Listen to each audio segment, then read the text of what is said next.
Okay, first thing first, Dr. Brown's is my all-time favorite bottle.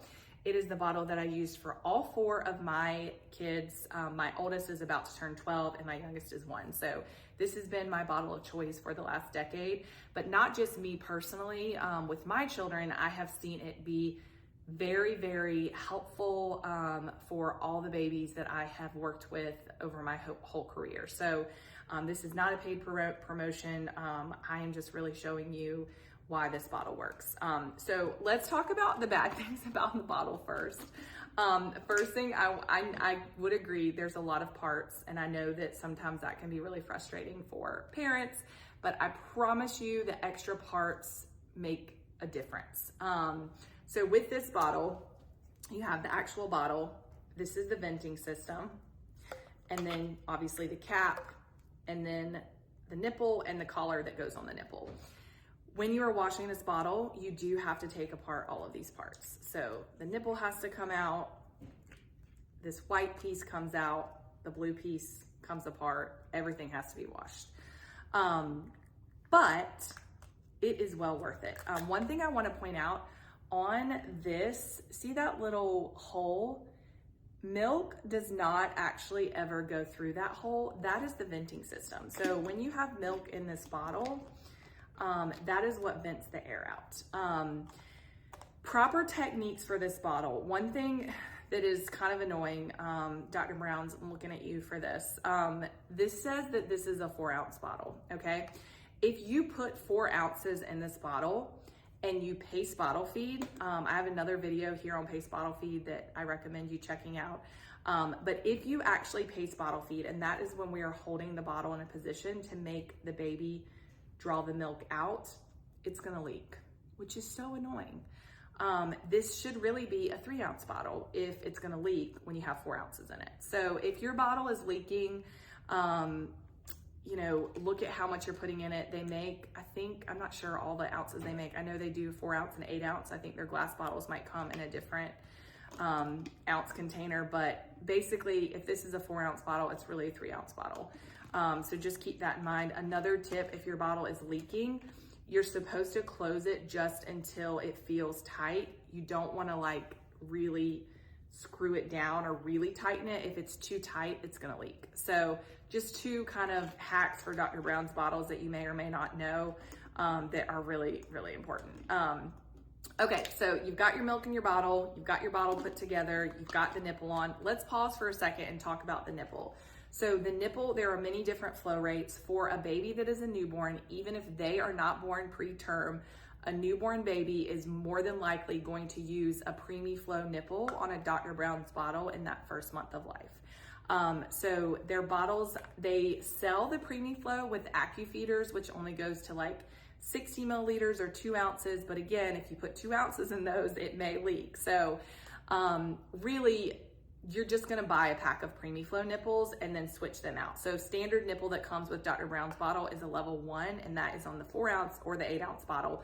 Go ahead and put those away. If you have a newborn, you're not gonna need those until 3 or 4 months.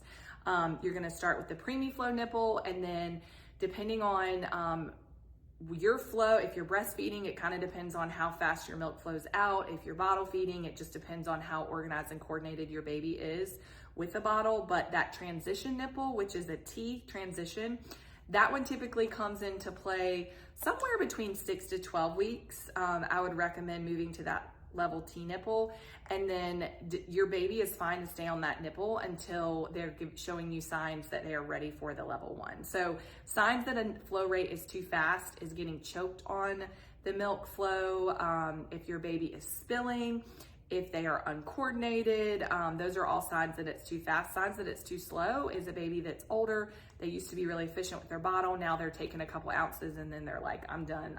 This is boring. Like, I'm on to the next thing.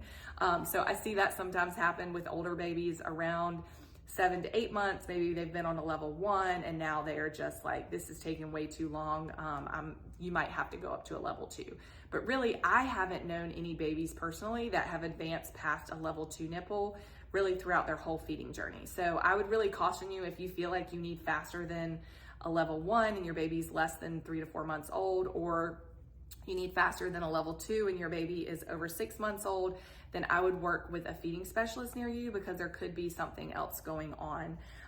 But going back to this bottle, the biggest thing is when you're latching on this bottle, you want this whole nipple in your baby's mouth. So it's not just latching on to this part of the nipple.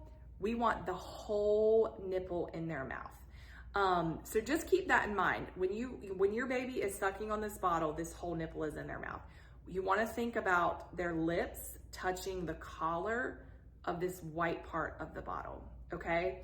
So think about doing kind of nipple to nose, get them to latch on. If your baby is stuck on this part and they're kind of chomping, give the bottle a little twist. A lot of times doing a little bit of a twist, you'll be able to get them to take the whole nipple in their mouth. So try that little twist, try to get this whole nipple in their mouth.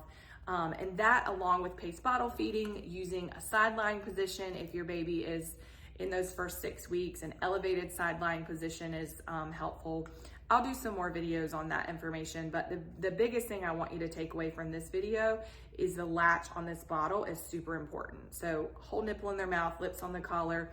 For a breastfeeding baby, if you have a baby that's kind of chompy, like really chompy, or you feel like you're going to latch them and you cannot get them to open their mouth, and maybe you're doing some bottle feeds too, look at the bottle that you're using. If you're using a bottle that is encouraging them to just latch onto the nipple, a lot of the really big, heavily marketed bottles to breastfeeding moms does this.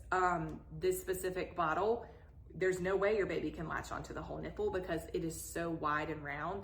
So it is promoting this chomping on the nipple, and they're chomping to get the milk out. And in return, when you go to breastfeed your baby, if they're chomping on the nipple with the bottle, they're going to be chomping at the breast as well.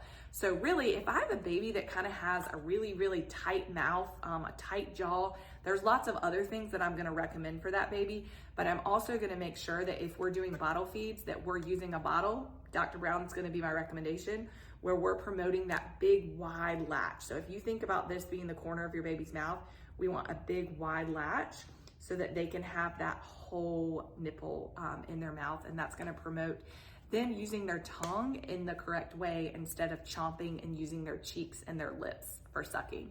So I hope this video was helpful. If you have any questions, leave them in the comments below. If you want to see more videos like this, hit that subscribe button.